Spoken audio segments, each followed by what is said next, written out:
उधर उत्तराखंड के उत्तरकाशी में लव जिहाद के विरोध में होने वाली महापंचायत के ऐलान के बीच मुस्लिम समुदाय ने देहरादून में महापंचायत करने का ऐलान कर दिया, जिसके लिए 18 जून की तारीख तय की गई।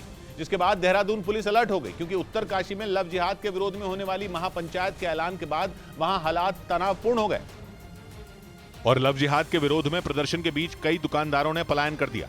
उत्तरकाशी में 15 जून को देवभूमि रक्षा अभियान नाम का संगठन महापंचायत करने वाला है, जिसके बाद मुस्लिम समुदाय ने 18 जून को देहरादून में महापंचायत करने का ऐलान कर दिया। यही वजह रही कि देहरादून की पुलिस अलर्ट हो गई। कानून को मैं अनावश्यक हस्तक्षेप करके शांति व्यवस्था भंग करने के अधिकार किसी को नहीं है। देहरादून पुलिस की कोशिश है कि वो लोगों को समझा बुझाकर महापंचायत टाल दे। इस बीच उत्तरकाशी के हालात पर पुलिस और प्रशासन ने बैठक की। पुलिस फोर्स जो है यहाँ पे जगह जगह तैनात है, पूरी तरीके से अलर्ट है। उत्तरकाशी की पुरोला ग्राम पंचायत में 26 मई को एक नाबालिग के अपहरण की कोशिश की गई थी, जिसके बाद वहां तनाव बढ़ गया था और लव जिहाद के विरोध में 15 जून को महापंचायत करने का ऐलान किया गया।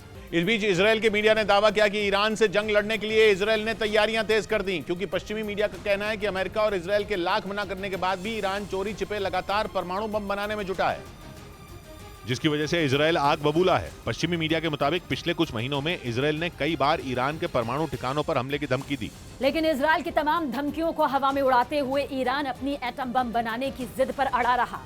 इसी वजह से इजरायल के मीडिया ने यह दावा किया कि ईरान को सबक सिखाने के लिए बेंजामिन नेतन्याहू ने जंग लड़ने की तैयारियां तेज कर दी। इसके लिए इजरायल की खुफिया एजेंसी मोसाद ने अलग से एक नई यूनिट बनाई है, जो ईरान के साथ युद्ध लड़ने की रणनीति बनाने में जुटी है। इसी वजह से पश्चिमी मीडिया ये दावा कर रहा है कि आने वाले दिनों में ईरान और इजरायल के बीच कभी भी जंग का बिगुल बच सकता है।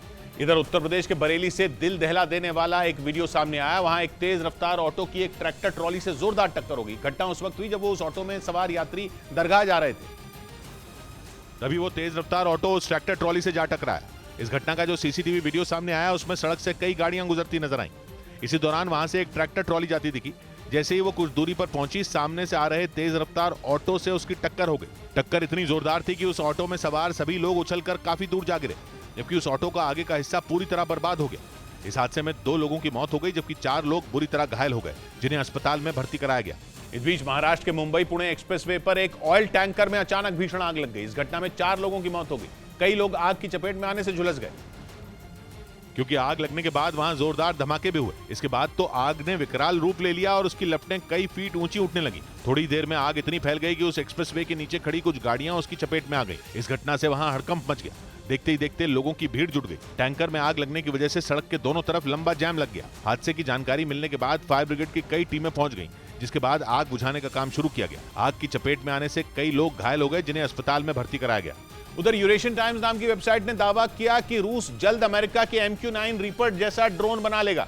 अमेरिका का यह ड्रोन बेहद खतरनाक माना जाता है। दुश्मन पर ऐसे हमले करने की यह ताकत रखता है कि उसे हिलने तक का मौका नहीं मिलता। यानी यह ड्रोन दुश्मन के लिए किसी काल से कम नहीं है। यूरेशियन टाइम्स के मुताबिक जल्द पुतिन की फौज अमेरिका के MQ-9 रीपर जैसा ड्रोन तैयार कर सकती है। लेकिन अगर ऐसा हो गया तो यह यूक्रेन के लिए किसी बुरे सपने से कम नहीं होगा, क्योंकि जंग में पुतिन की फौज यूक्रेन पर खतरनाक ड्रोन से हमले करने का कोई मौका नहीं छोड़ रही। ऐसे में अगर रूस अब MQ-9 रीपर जैसा ड्रोन बना लेगा तो यूक्रेन की मुश्किलें और ज्यादा बढ़ सकती हैं, क्योंकि यह अपने साथ मिसाइलें लेकर करीब 500 किलोमीटर प्रति घंटा की रफ्तार से उड़ने में सक्षम है। इतना ही नहीं, टारगेट के हिलने डुलने पर भी इसका निशाना नहीं चूकता।